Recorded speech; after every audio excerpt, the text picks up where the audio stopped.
Welcome, friends, to At Home with Theosophy.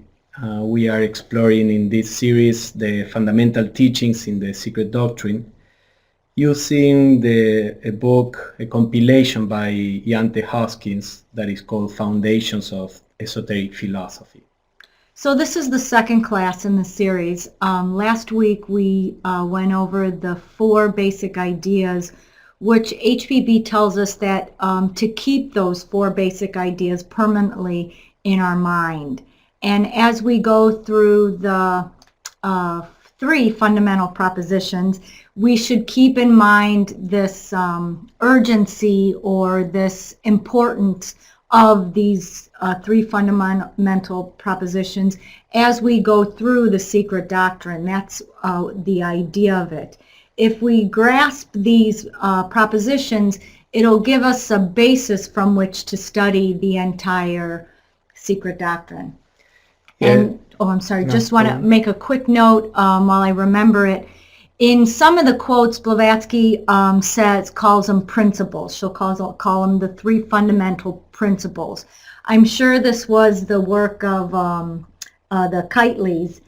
They probably changed it to propositions so it wouldn't get confused with the basic principles, the seven principles that we talk about in. Yeah, so they were part of the group that helped H.P.B with the editing of the Secret Doctrine.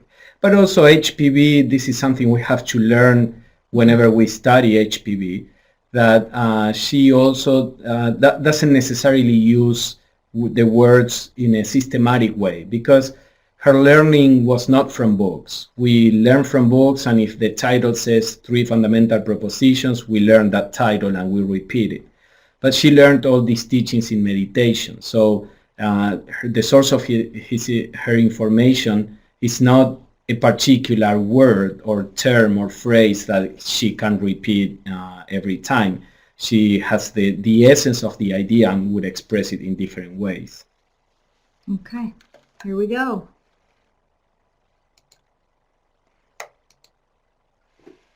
In the Bowen Notes, Madame Blavatsky advises the student the first thing to do, even if it takes years, is to get some grasp of the three fundamental propositions given in the proem. The statement of these three principles is introduced with a similar insistence on their primary importance, and again, in concluding their presentation, Madame Blavatsky affirms that these are the foundation ideas of the Theosophical tradition. So here we see that Blavatsky says even if it takes a few years, we should try to grasp the essence of these propositions. Because they are more than teachings, they are a way of looking at the world, a way of looking at life and the universe, ourselves, and that takes time to assimilate it. So let's see what these propositions are. Ianthe Hoskins tells us it is absolutely necessary that we should be made acquainted with the few fundamental conceptions which underlie and pervade the entire system of thought to which their attention is invited. These basic ideas are few in number, but on their clear apprehension depends the understanding of all that follows. Therefore, no apology is required for asking the reader to make himself familiar with these first, before entering on the perusal of the work itself. Mm-hmm. So that's basically what we were commenting. So let's see the first fundamental proposition. The Secret Doctrine establishes an omnipresent, eternal, boundless, and immutable principle on which all speculation is impossible, since it transcends the power of human conception and could only be dwarfed by any human expression or similitude. It is beyond the range of reach of thought, in the words of the Mandukya Upanishad, unthinkable and unspeakable. Now, one of the things about the Secret Doctrine is we could memorize this as our minds are more conceptually in tune with memory. But if we, and as H.P.B asks us, are to use the Secret Doctrine as a form of yoga, then going beyond the words to, like Pablo said earlier, basically from where she got it to the essence of what they are, which is not some place we may get to, but at least the attempt of getting to the essence of the words is the practice of yoga from which we're working towards. So if we see the first thing that the Secret Doctrine establishes is that there is an omnipresent, eternal, boundless, and immutable principle. So just meditating on these words is important. Omnipresent, this is as we are going to see, the ultimate reality, which is omnipresent, meaning the ultimate reality is behind everything. Many times in our Judeo-Christian tradition, we don't necessarily learn to think of the divine or reality in this way. We tend to think of the divine as separate from creation. But the Secret Doctrine is based on a different idea, the idea that the divine principle is omnipresent. It is within you. It is the essence of the chair you are sitting on. It is the essence of everything that is in nature around. The word that I really like to explain this, it's one thing to say, omnipresence is everywhere and that I'm within it, but interpenetrating, that this principle is interpenetrating. So that makes me feel more like I'm within it. It's part of me. So this in itself, trying to visualize how can the divine be interpenetrating everything, that in itself is part of what the Secret Doctrine is proposing us to do. Then eternal, in the sense of not bound by time. It never began. It's never going to end. Yeah, no, that's what I was going to say. There was no start. There is no ending. It's beyond time. We could say probably today timeless. Because eternal sometimes has the connotation of lasting forever in time. But this is something that is actually beyond time, because as we are going to see in the Theosophical tradition, time is not eternal in the sense of, forever. There is a beginning and there is an end for time, which in science they agree with that. Time and space study with the Big Bang from the point of view of science. But then this principle is timeless, is beyond it. Then the other idea is that it's boundless. There is no end. There is no boundary. There are no limitations that separate this principle from something else. Another way to look at boundless is that it is beyond the conception of our mind. It is just beyond, as which means too that there are no boundaries or there are no limitations. But the words that hit me was beyond the conception of the mind. Yeah, if you think our minds always try to understand the world from the point of view of time and space, limited time, limited space. So when it is saying that it's eternal, it means it's not within time. When it is said that it's boundless, it is not within space, limited space. So this is part of the reason why Blavatsky says it is actually beyond what thinking can conceive. And then it is immutable, meaning that it never changes. It is perfect from the very beginning. It remains perfect whether there is a universe or not, and it will be perfect after the universe appears or disappears. So meditating on this, as we were saying, is an important aspect of the study of the Secret Doctrine. This one absolute reality antecedes all manifested, conditioned being. It is the rootless root of all that was, is, or ever shall be. It is, of course, devoid of all attributes and is essentially without any relation to manifested finite being. It is beingness rather than being. So this is what we talked about, it being the essence of things. Yeah, and the last sentence there, it is beingness rather than being. Normally we think of the divine as a being out there, which is different from our beings. which has its particular form, its particular activities. She says, well, the absolute reality is not a being. It's not a big being. It's not a spiritual being. It's not any limited entity. It is the beingness. It is that essence, that quality that is, as Michele was saying, the essence of every being or entity in the cosmos.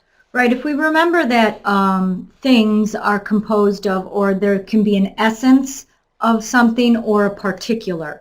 The essence is that which without it isn't. And then the particular is maybe its color. So the example of a triangle. The essence of a triangle is three sides. The particular may be that it's an isosceles triangle, it's an equilateral triangle, it's a red triangle. So those are the particulars. The particulars is what our mind, our lower mind, conceptual mind, works very well at. It's the essence of things that we actually just need. It's a skill, per se, that we need practice at doing. And studying the Secret Doctrine or studying these principles or propositions is a way to exercise to improve our skill, to improve our... Yeah, to conceive whatever is abstract. Because that is what this paragraph says. It is, of course, devoid of all attributes. What does it mean? Well, any attribute belongs to a particular example of something. Like Michele was saying, a particular triangle will have these attributes. So this ultimate reality is like the essence of all triangles, and it's actually the essence of everything, but which doesn't have any particular attribute. Another problem with saying that the absolute reality has an attribute is that therefore it denies any other attributes. So for example, if we say, let's take as an example colors. If we would say the absolute reality is red, that means that the absolute reality is neither green nor blue. So green and blue would be outside the ultimate reality, which cannot be. So we cannot really say that the absolute reality is good. We mentioned a little about this when we were talking about unity last time. We cannot say that it's good because it denies, the opposite of good. Or we cannot say that it's this because it denies the opposite of that. So basically, again, we see that it's something that our minds cannot grasp. But it's important to realize that there is something that is beyond the conditioned things that we know about.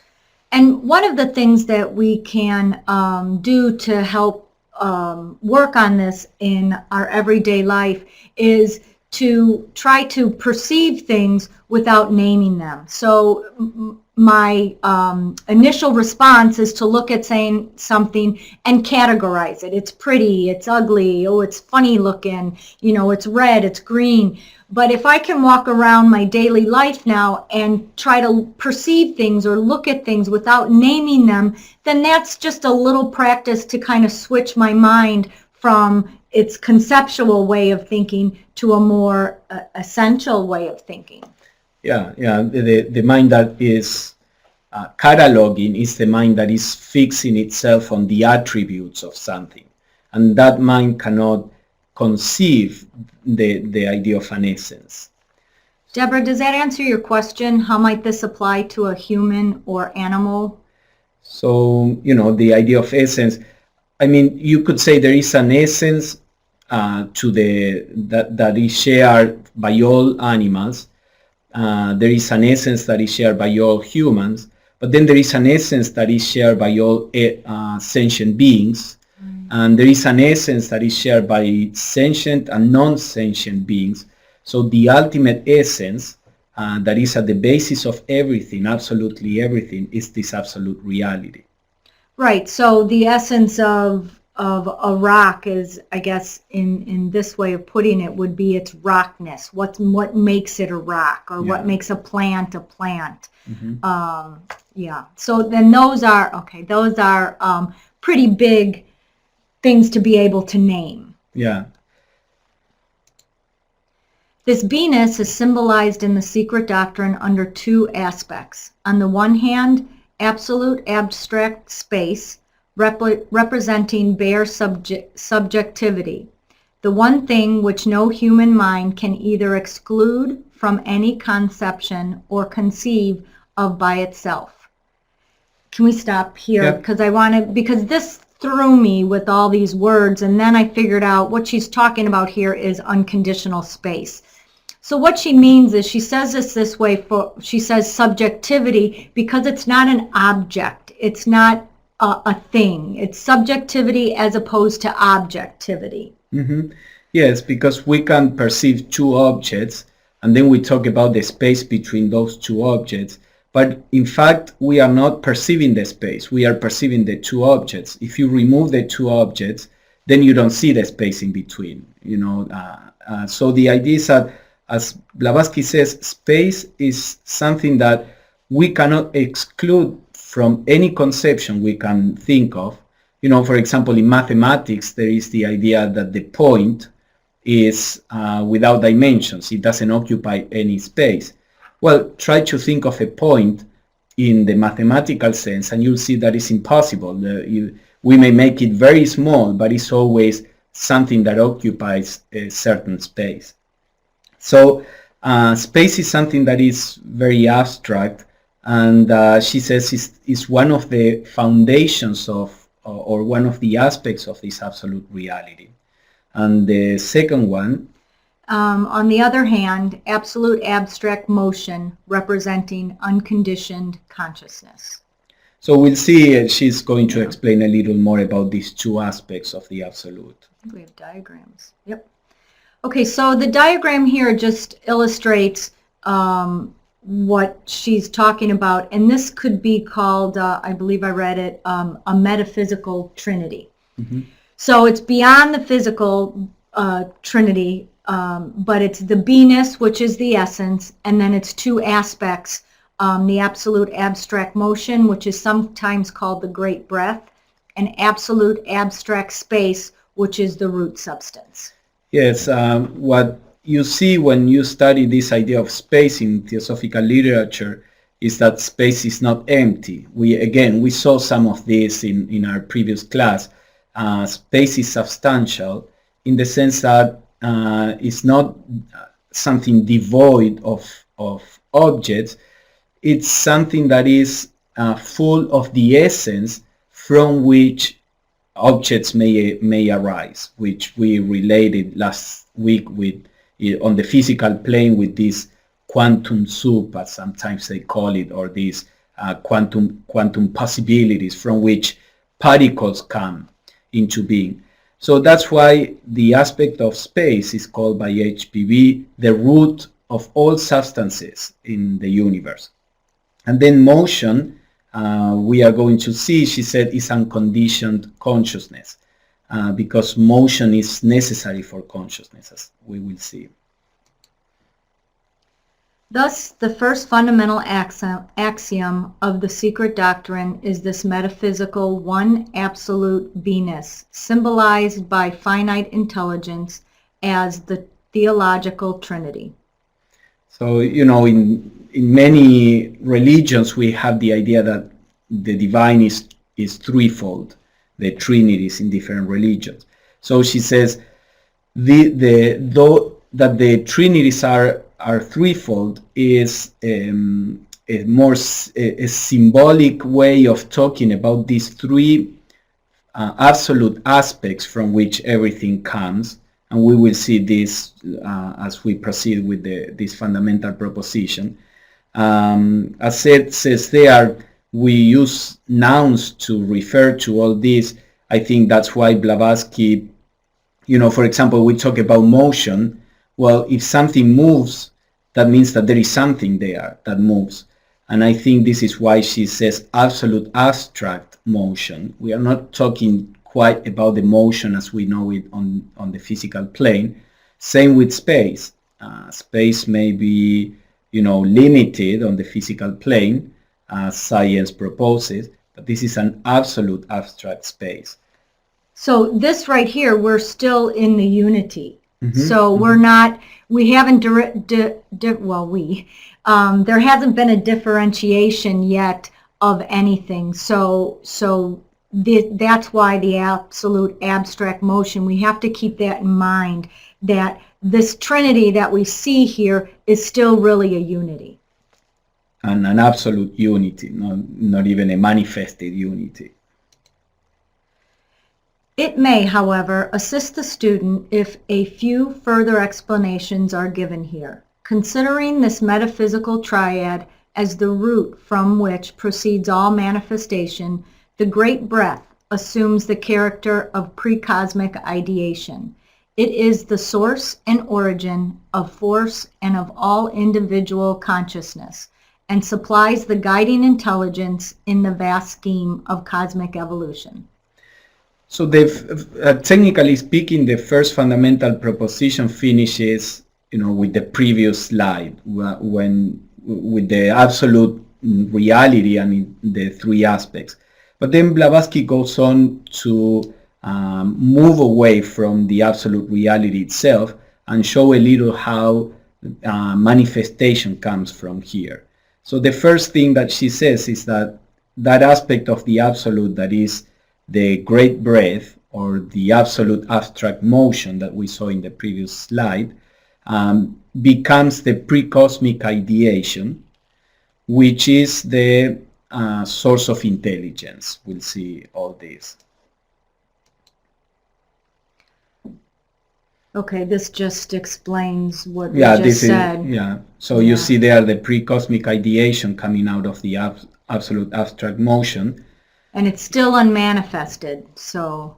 Sometimes it's called the logos, because logos is the source of intelligence in the cosmos. So as you say, there is pre-cosmic, before the cosmos appears, and ideation in the sense of idea or intelligence, etc. Okay, so here we follow it down from absolute abstract motion, pre-cosmic ideation, which then manifests into individual consciousness. When I thought of this, to help me keep the two sides distinct, what I thought was, in order for us to be conscious of anything, we need motion. I used to be an athletic trainer and work with athletes, and we would give them ice baths. So if they had a sore ankle, we would stick their ankle in the ice bath. And they would stick it in there and it would be absolutely freezing at first. But then after a while, without any motion, it would warm up around the body. So we'd go in there and stir the water up so that it would be cold again. So that got me thinking about, without motion, we can't conceive of things. We can't, our consciousness just doesn't work. Yeah, it happens when, if you leave a part of the body. Right, that's what I'm saying. You give the example of, if I set my hand down and I don't move it, eventually I lose consciousness of my hand until I make motion. So. Yeah. So philosophically speaking, consciousness needs motion to be conscious, to be aware, at least at the level of duality. And so all kinds of consciousnesses in the cosmos, the consciousness in human beings or in animals, or the consciousness in a bacteria, as we saw last week, everything is conscious. All consciousness in the cosmos are different manifestations of this pre-cosmic ideation that comes from the absolute abstract motion. On the other hand, pre-cosmic root substance, Moola Prakruti, is the aspect of the absolute which underlies all the objective planes of nature. It is the substratum of matter in the various grades of its differentiation. So let's go to the diagram. Okay, so here we can see the right side of the diagram from absolute abstract space becomes pre-cosmic substance, or this Moola Prakruti, which Moola is root, Prakruti is substance. So this is the root substance from which matter, sorry to spoiler alert, from which matter will manifest. Yeah, I can go to the next one and we'll see there. Yeah. So you see the space, as we were saying, is the source of matter or substance. And from this pre-cosmic substance, that is, to some extent is what we were talking about chaos. Chaos as this formless substance that gives rise to different kinds of matter. In the Theosophical view, there are different planes, 7 planes, and with different degrees or kinds of matter. All these come from the absolute abstract space. So we see here those two basic, this basic duality, consciousness and matter, and how they manifest from the absolute reality. Spirit or consciousness and matter are to be regarded not as independent not as independent realities, but as the two facets or aspects of the absolute, which constitute the basis of conditioned being, whether subjective or objective. So this is also important. In our conceptions, normally we think that spirit and matter are separate, are different. These are two separate creations in a sense. But the Secret Doctrine is based on the idea that both of them are two aspects of the same. This is why she mentions these as aspects of the absolute. They are not independent realities. They are two facets or aspects of one single reality. So they are not really separate. And I always picture this, going back to my high school biology class, as mitosis, when a cell divides. It divides. It's one unitive entity, and it divides into two. And those two parts, or those two aspects, are still the same entity until they divide more and become more specialized. And so it could be very similar to the manifestation of the universe. And then Claudine says the Moola Prakruti refers to the pre-cosmic basis of matter. Yes, that's what this is showing. Yes, so as Michele said, Moola means root, and Prakruti is substance. We can call it matter, but taking into account that there are different levels of Prakruti. Right. And it's nice not to call it that, at least for my way of thinking, because if we look at, in the absolute, it's motion and space. And then it comes down to ideation and substance. And then when it manifests in the world, it becomes consciousness and matter. So that way I don't get confused, per se, at what level it is. Yeah, and you see that in those words there is a progressive concretization, if we can use that word, from abstract motion into ideation into consciousness, from abstract space into substance into matter. So you see those words help us see how it becomes more and more concrete. It will be apparent that the contrast of these two aspects of the absolute is essential to the existence of the manifested universe.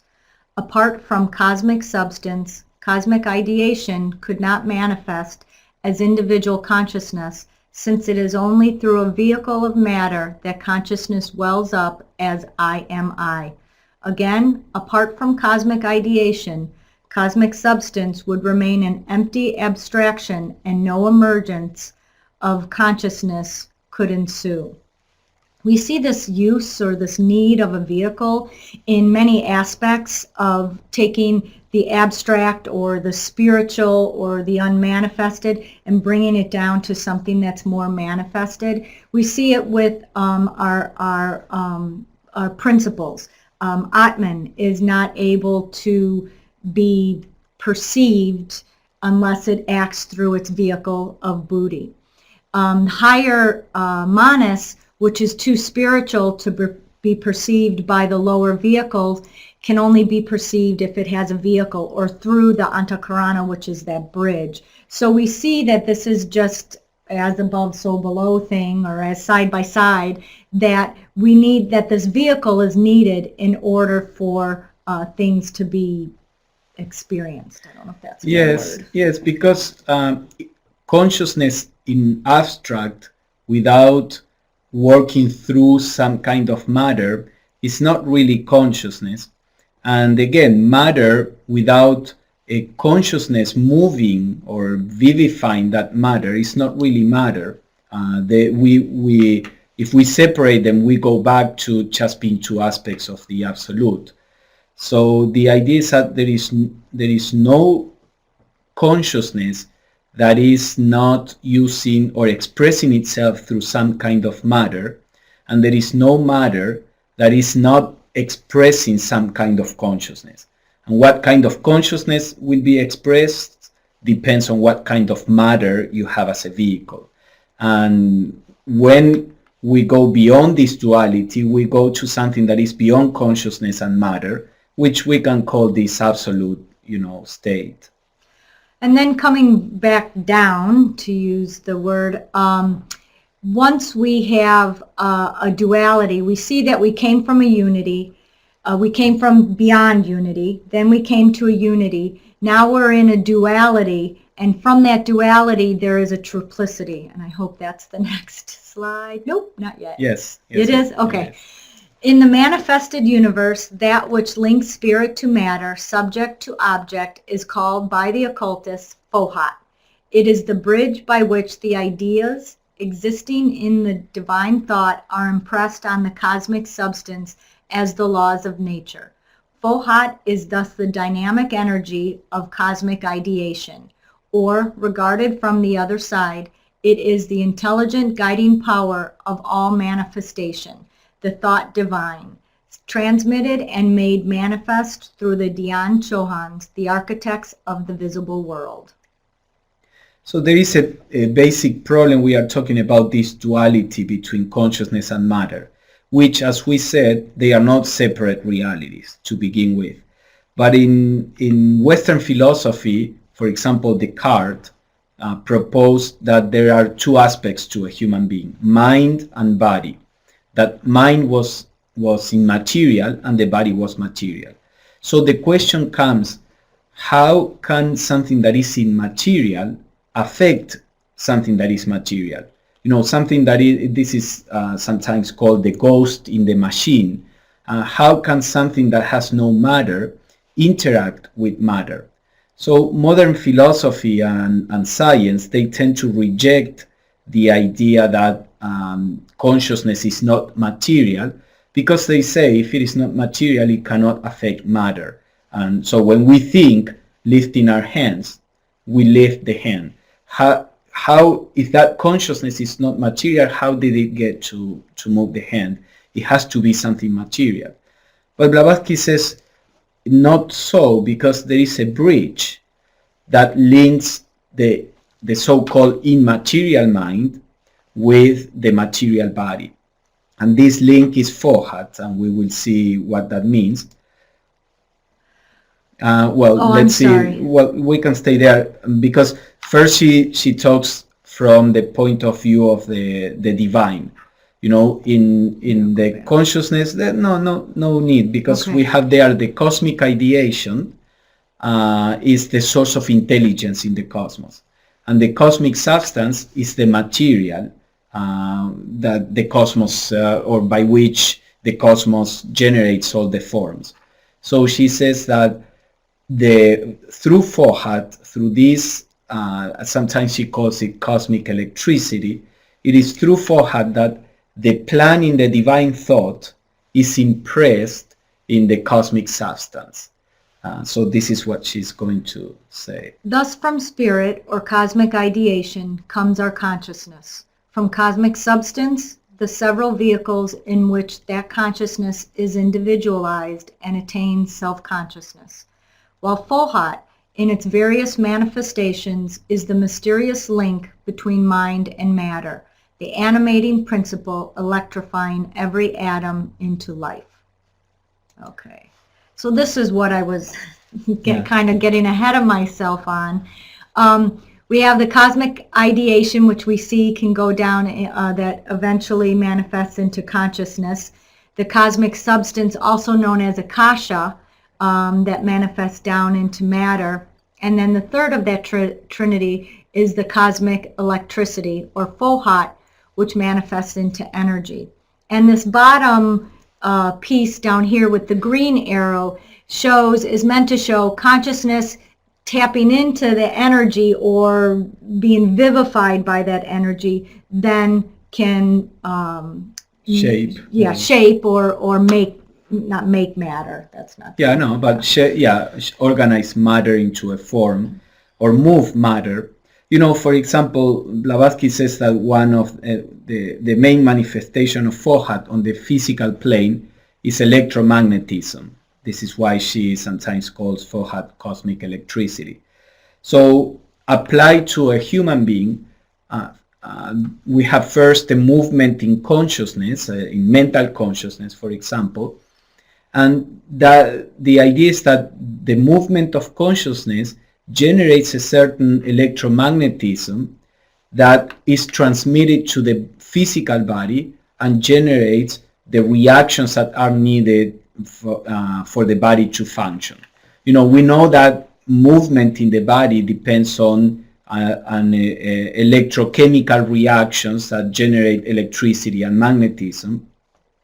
So electromagnetism would be something that is concrete enough to affect matter and subtle enough to be affected by consciousness. Actually, science doesn't really know what electromagnetism is. It's even problematic to know what an electron is. An electron, you know, science is it should be, well, I don't want to go into details, but from a quantic point of view, the mass of the electron should be bigger. They cannot explain what an electron is. The electron doesn't seem to move through space, but jump. So electromagnetism itself, it's not going by the principle of as above, so below. It's not following, per se, it's not, the electron isn't following the rules that most matter or most substances that science can measure. Mm-hmm. Yeah, because science is trying to understand the electron in terms of matter, but perhaps the electromagnetism is more, as Blavatsky is saying here, a form of energy rather than matter. Of course, matter and energy are two aspects of the same reality, and Theosophy adds something more. Matter, energy, and consciousness are interchangeable or depend on each other. But anyway, at the level of differentiation, we can see how consciousness generates the electromagnetism that acts on the cells of the body, and that's how consciousness and matter are linked. I do have a lot more to say, but because I love this, I love the manifestation of the universe, but we have to keep moving. We have to keep moving. Sorry. Okay, so that was the first fundamental proposition, which basically is a unity, that there is this unity, and from that unity evolves or manifests or emanates our physical world. So the second fundamental proposition here in a nutshell would be the law of cycles. And so further, the Secret Doctrine affirms the eternity of the universe in toto as a boundless plane, periodically the playground of numberless universes incessantly manifesting and disappearing, called the sparks of eternity. The appearance and disappearance of worlds is like a regular tidal ebb of flux and reflux.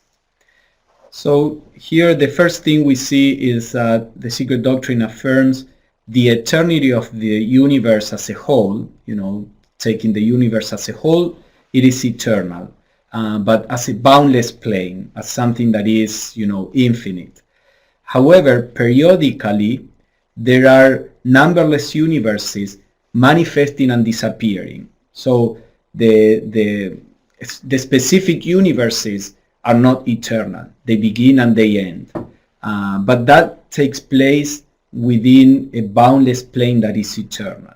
So this is the first idea. So we kind of think of the universe as everything that we know, but it's really not a universe. It could be called something more of a multiverse. Yes. Let us take, the idea of universe, or what we call universe in the sense of all the stars and galaxies we know. Let us call that cosmos. And let us call universe the container of the cosmos. So there is a cosmos that appears and disappears, but the universe stays there. The universe as this container, whether there is a cosmos or not, the universe is eternal. Then another cosmos will appear and disappear. So maybe we can see it in that way. And the second idea here is that this appearance and disappearance of cosmos, worlds, stars, etc., is like a regular tidal web, she says. It's a cyclic appearance and disappearance. The second assertion of the Secret Doctrine is the absolute universality of that law of periodicity, of flux and reflux, ebb and flow, which physical science has observed and recorded in all departments of nature. An alternation such as that of day and night, life and death, sleeping and waking, is a fact so perfectly universal and without exception that it is easy to comprehend that in it we see one of the absolutely fundamental laws of the universe. This law on a grand scale we can use to help us understand the Secret Doctrine. We can help us to understand the nature of the universe and the cosmos within the universe. But we can also help, it can also help us to understand ourselves. And even more than, okay, we all know we wake and go to sleep. We all know we live and die through the cycle of reincarnation. But on a regular, this lifetime, microcosmic existence, I can look within that and I can see the cycles within myself, the cycles of emotions or my cycles of thinking or the cycles of moods. And I've learned that from that I can better figure out how to live day by day. I know my mornings aren't a good morning, so I'm not going to pack my morning full with stuff that I need full mental capacity with. And this is how, when I was reading this is how I applied it to me. Yes, you see, so this is, as Blavatsky says, a fundamental proposition of the Secret Doctrine, that everything goes in cycles. History goes through cycles, and we will see a little about that later. Then the cosmos moves in cycles. As Michele said, even life and death goes in cycles, reincarnation. And then our daily life also moves in cycles. And we see that there are cycles of activity where we are very busy and cycles of rest where we seem not to be able to be active, for example, for whatever reason. And we normally tend to fight all the cycles. When it's a cycle of activity, we want to rest. When it is a cycle of resting, we want to be active. But understanding that, there are different periods, there are different situations, and we can try to work with the particular cycle at the moment. There are times that everything goes on wheels, and there are times that everything we have to struggle to accomplish the smallest of things. And this is part of the cycle. So it helps us, accommodate ourselves and know that things change. And remembering that that's the nature of the mind. When I want to, be awake, I'm tired. When I'm tired, I'm awake. That's the very essence of the mind, the physical mind. So when I realize that, then I can also better understand, when I am tired and I'm awake, what's going on, and try to work with it. It's a dance. To me, it's a dance, and knowing all this stuff helps me to better move through the dance with without tripping. Yeah. So it says this counters the mind's prejudice in believing in beginnings and endings. Right. And this is important, for example, in cosmology right now, there is this idea of the Big Bang, like everything started, with the Big Bang. But there are many problems with that because, it is said that it came from a singularity. How was this singularity generated? And then if we think that there is only one Big Bang, there are many difficulties with that theory. So they keep patching up the Big Bang theory so that the theory can accommodate itself to what we observe in the universe. So now many scientists, or a group of scientists, are proposing that the universe may be actually a cyclic universe. The problem is that how does science know what happened before time, or before the beginning of the time that we are living in? At the beginning of the Big Bang, time and space on the physical plane as we know it started. How do you know or measure or have any signal of a time that was before? So this is why it's difficult for science to accept the cyclic nature. But it's the same prejudice we have with reincarnation. How do I know that, after death it's not the end of everything if I don't remember previous reincarnations? Understanding that cycles is an essential part of nature is the beginning to start looking at things in a different way. And then in our meditations and our daily lives, we can work on that dual nature of our mind, of our mental thinking, and realize, or at least have an idea, when I'm thinking from a lower nature or a concrete nature that cannot go beyond time. So instead of that higher mind, which is beyond time and space. At least how we experience it. Then there is another... Yeah, this Deborah says, this is how it seems to work within me, and I gather great understanding of the teachings. Mm-hmm. Okay, we're on to the third fundamental proposition, which in a nutshell is about the evolution. We're talking about evolution of consciousness from an unself-consciousness, unself-consciousness to a self-consciousness. Mm-hmm. Moreover, the Secret Doctrine teaches the fundamental unity of all souls with the universal Oversoul, the latter being itself an aspect of the unknown root. Okay, so let's see this first point, the fundamental identity of all souls with the universal soul. So we are now in the diversity that Michele was mentioning, and we all have our soul, but fundamentally our souls are the same as the one soul, the Oversoul, the universal soul, let's say. So the first thing that we have to look at, because you see in the previous fundamental proposition, Blavatsky is talking about the cosmos that appears and disappears, but she first says the eternity of the cosmos as a whole. As a unity, the cosmos is eternal. And then we have cycles appearing and disappearing. And here, again, Blavatsky will say, souls evolve. But let us start first by realizing that all these different souls are fundamentally the Oversoul, the universal soul. So here we see what we were discussing last week, going back to the unity constantly. Before we start looking at a specific process, position yourself in the unity first. And from there, look at the diversity. So that's the first idea here. Right. So going from that Oversoul, the unity, she says here, the obligatory pilgrimage of every soul. So now we've individualized the souls, which is a spark of the former, through the cycle of incarnation, or she calls it necessity, in accordance with cyclic and karmic law during the whole term.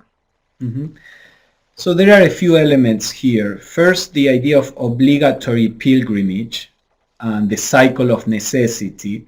Part of one of the again, the fundamental axioms or propositions that the Secret Doctrine is based on is the idea that embodiment or the spirit or the soul wrapping itself up in matter is necessary. It's an obligatory pilgrimage. It's not an accident. It's not a mistake. It's something that the soul needs to go through in order to accomplish the evolutionary aim, that we will see what that is. So this obligatory pilgrimage is basically the soul's journey through the kingdoms of nature. Mm-hmm. I didn't know if you want to go more into that. We have a few minutes. So yeah.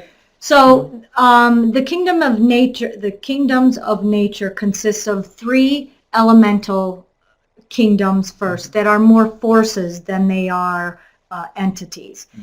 From there, and that's kind of a force of the higher mind, a force of the lower mind, and a force of emotions.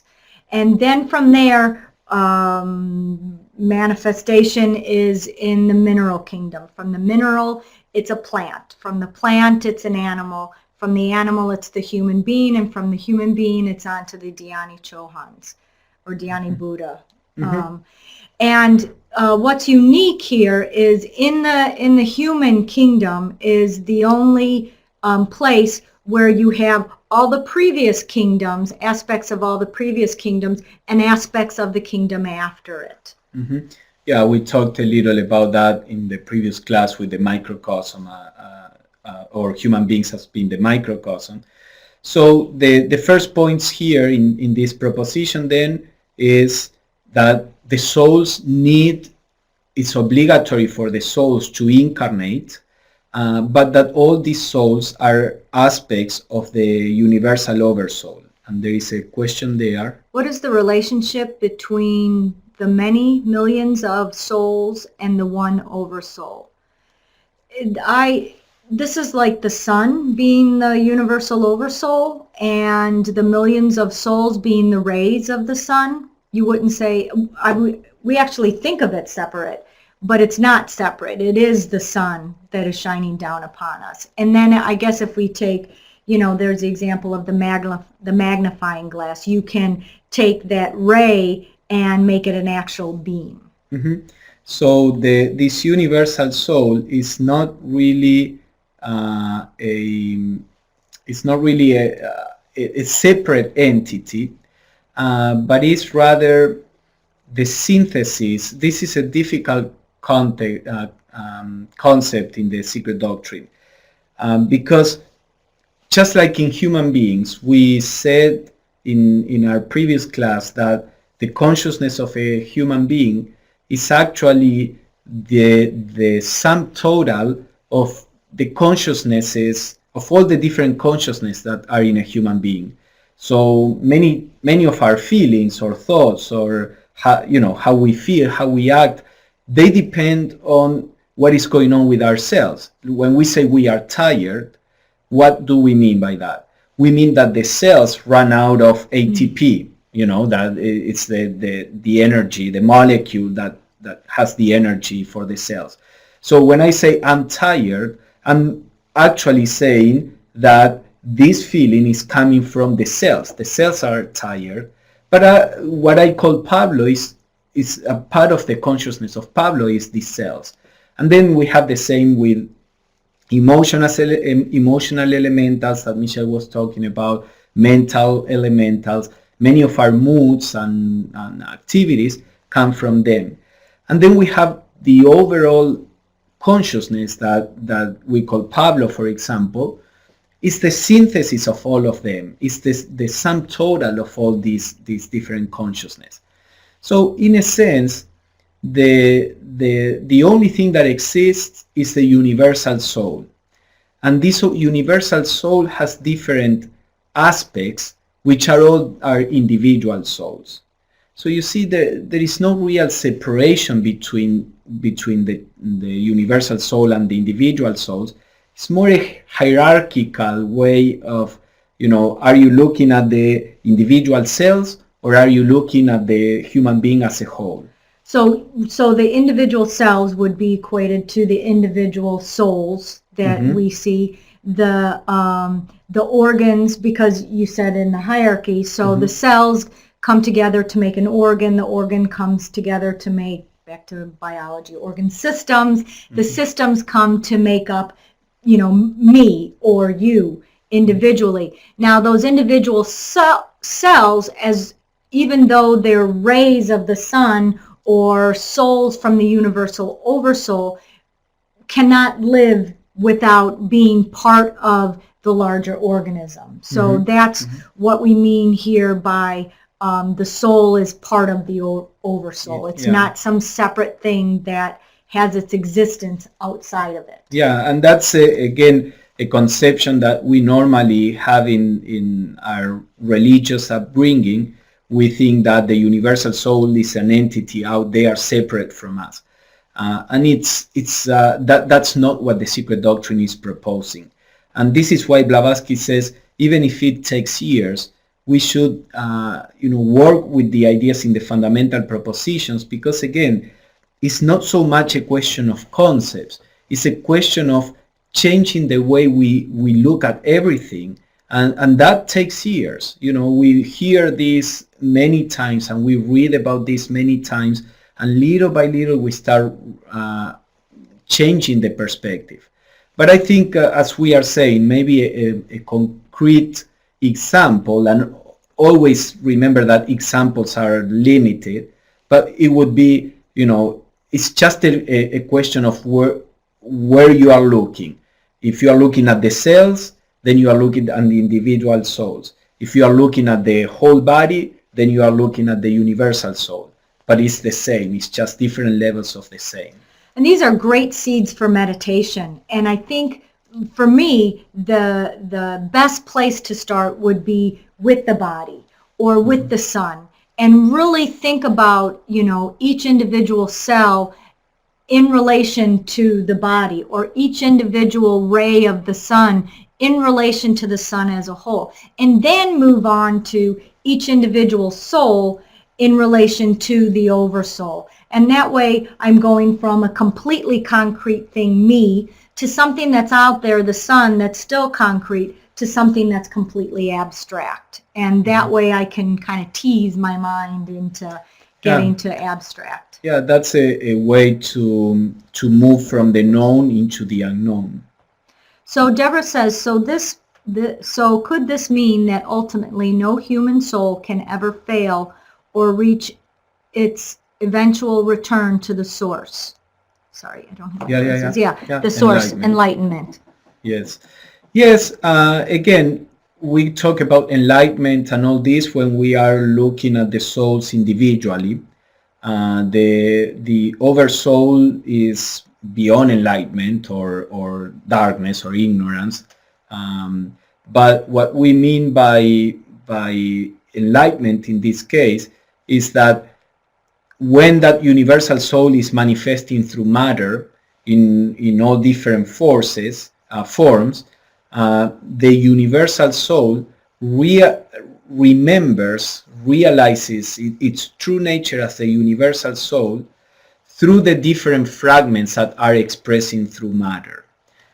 So just as you said that the universe, from within the universe, the cosmoses are coming and going. The same thing within the universal soul, each individual soul is enlightened and not enlightened throughout its processes of incarnations. Yeah. Right? So suppose, for example, let's use a psychological example. You love a person, but then you are upset and you forget that you love the person. I mean, you forget in the sense that you don't feel it at the time. And then you are not different from the person, from the other mood in which you know that you love the person, but at the time that you are upset you don't feel that love. So enlightenment would be remembering, realizing again, overcoming that anger or upset, and feeling again the love that we have for that person. So you see, there are no it's not that there are two different people. It is just different moods. So you could think that the individual souls are the universal soul, but in a particular state where the universal soul forgets its original nature. And then it regains the memory or the realization of its original nature in each of the individual expressions of that soul. Like when you have kids and they're so cute as babies, you can't stop hugging them enough. Then they turn to teenagers and you kind of want to forget about them. And then eventually they come back around. Yeah. Okay. In other words, no purely spiritual Buddhi, divine soul, can have an independent conscious existence before the spark which issued from the pure essence of the universal sixth principle or the Oversoul has. Can we break this down first?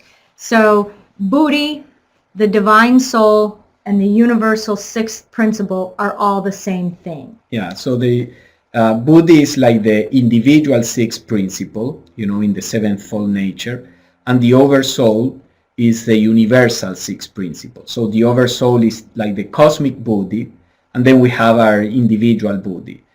Now, what Blavatsky is saying here first is that our individual expression of Buddhi, the individual expression of the cosmic Buddhi in us, cannot be conscious unless the following happens. So that's basically what this is saying. Okay. So because I said it wrong. So Buddhi and the divine soul are the same thing. The universal sixth principle and the Oversoul is the same thing. Yes, and they are both also essentially the same. Our individual divine soul is the expression of the universal soul in this particular individual. Right, and so universal as opposed to individual sixth principle. Yes. Okay, so these... So the individual soul cannot have a conscious existence until it has passed through every elemental form of the phenomenal world of that Manvantara. And the Manvantara is an evolutionary cycle. And acquired individuality, first by natural impulse and then by self-induced and self-devised efforts, checked by its karma, thus ascending through all the degrees of intelligence, from the lowest to the highest manas, from mineral and plant up to the holiest archangel, the Dhyani Buddha. So here Blavatsky describes the process by which the universal soul individualizes first into these individual souls, and then how it comes to an awareness of its true nature. So first... So A is what we've been talking about, going through the kingdoms of nature. And then B is talking about, when I was reading through this and did some other study, and the self-induced and self-devised efforts. To me, that was, just to put it, and you can go on about the metaphysical aspects of this, but to me this was, I think if I do the right thing, if I work really hard, then I should get these rewards. This grace of God should come down and bathe me in this protective environment so that nothing bad happens to me. But that's not what this is about. This is about trekking this obligatory pilgrimage on my will and by myself without expecting any grace, anything to lift me up faster, to take my karma away, to do anything like that. So there are three stages in the journey of the soul. The first one, that is what Blavatsky says, the acquisition of individuality, first by natural impulse. In the pre-human kingdoms of nature, little by little the soul is individualized in a natural way, without effort. without conscious efforts. There is an overall effort of nature, but it's not effort in the way that we understand it. Nature flows, rolls, its laws, and as a result of that, there is a natural growth into individuality. It's an innate quality. Yeah, from elementals up to animals, there is a progressive individualization of consciousness. Now, when we come to the human kingdom, is when we are expelled from paradise, where everything was spontaneously perfect. Now we have to make efforts to eat, to dress ourselves up, and to have children. It's difficult. So the human kingdom is the place where there is this thing that we call effort. Once we transcend the human kingdom in the celestial beings, there is again the spontaneity. There is again the effortlessness. So the human kingdom is the place in which this thing that is very mysterious, that we call free will or freedom of choice or effort, takes place. And as we move closer and closer to the next evolutionary stage, we move further and further away from effort and get closer to a more spontaneous response. This can also be too where karma, the principle karma, fits in, because sometimes we always think karma meaning the passions, the passional nature. Sorry. Yes, this passional nature is it always gets like a bad rap. It's the animal nature, and we want to get rid of it. But this is where that passional nature helps us along with this this impulse or this moving along. It's what gets us off the couch, what gets us going. Yes, the masters talk about the human nature sometimes as the orphan, because in the human stage we separate ourselves from nature.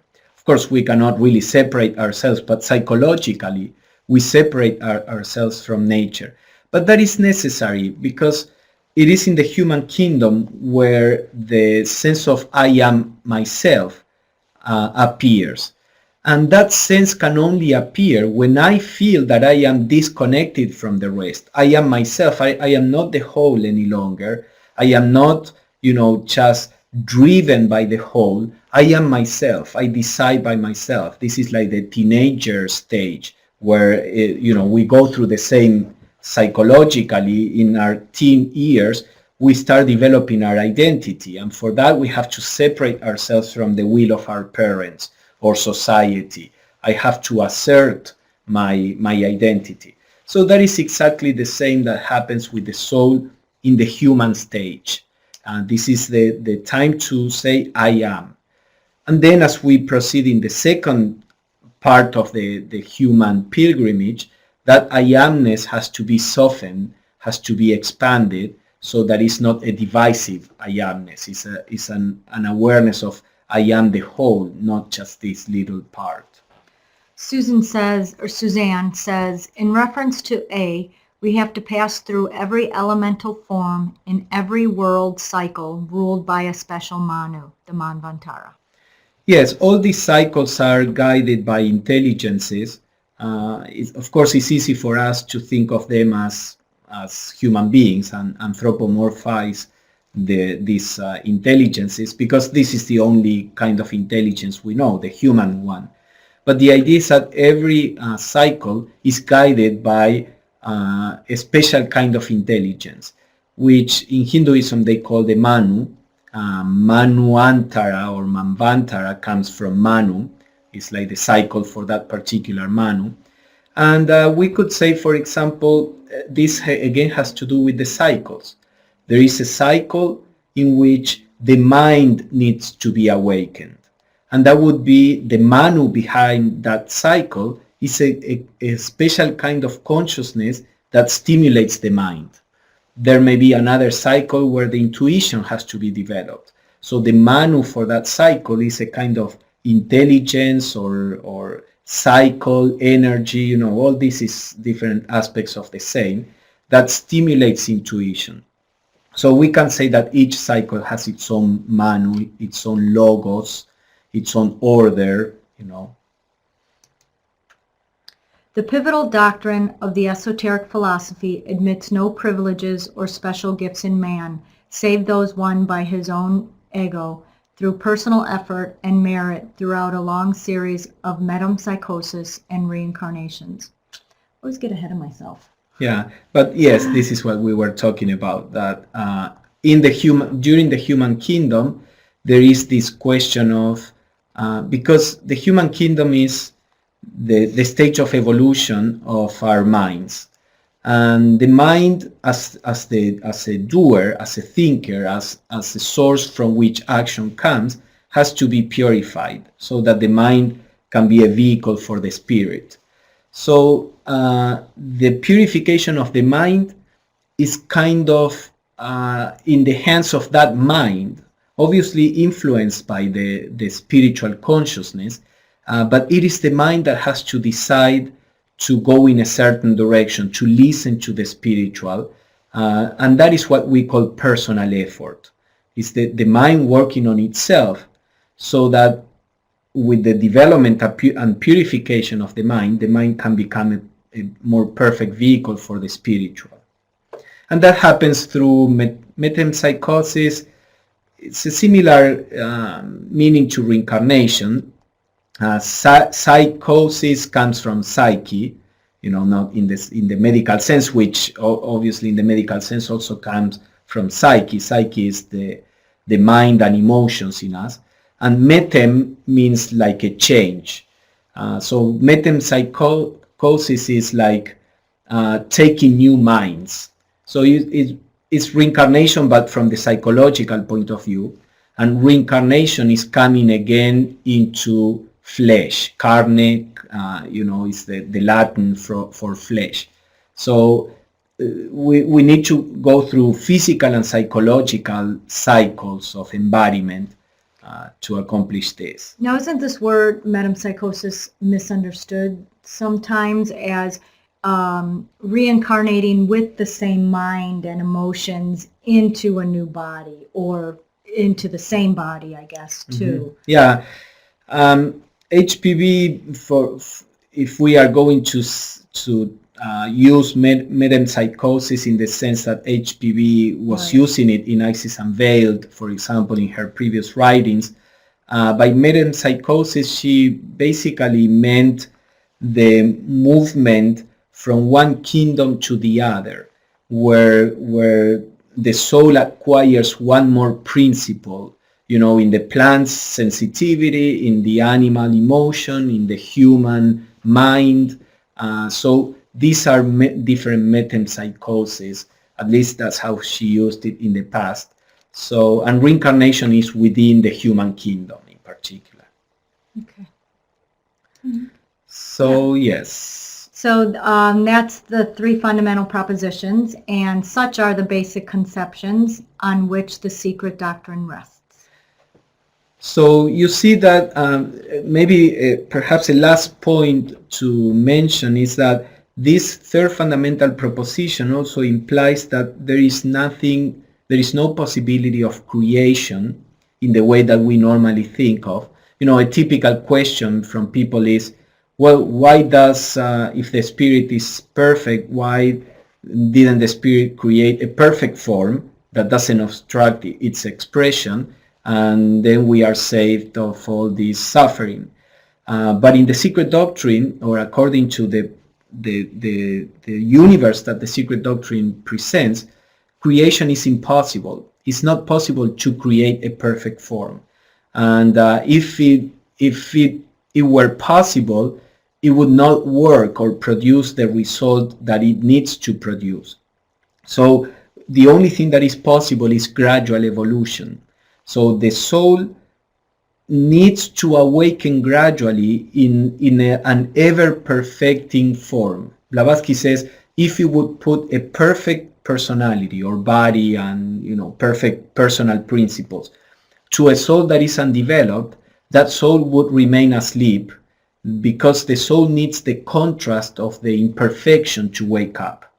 So it would be useless to give a perfect personality to a soul that is asleep, because it would never wake up. So It basically, needs the grossness that we've talked about that before. It needs the grossness, the harshness to the it. impulse, no, the conflict, the change, the contrast, that is what wakes the soul up. And that's what wakes us up. If things are nice, we usually are asleep. It's when things are not so nice. So the third fundamental proposition implies this also, that there is no possibility of just creating something perfect. Perfection exists always in the absolute, on the absolute plane, but is attained or is regained on the planes of illusion only by gradual evolution. So Claridine says that we must take our own progress in hand and evolve by self-induced and self-devised efforts. And then Deborah, did you want to make a comment? Yes. Now remember that those efforts become subtler and subtler. At the very beginning, they are very separative efforts, in a sense, efforts that that make you separate yourself from nature, from everything else. But as we grow spiritually, that effort becomes far subtler. At some point, the effort is actually an effort about not making an effort, and eventually the not making an effort becomes effortless, and then the spiritual nature can flow through us. But that happens when, by means of effort, we have reshaped the vessel of the spirit, so that the vessel of the spirit is perfect, and perfect in quotation marks. Let's say the vessel of the spirit doesn't generate friction in the expression of the spirit.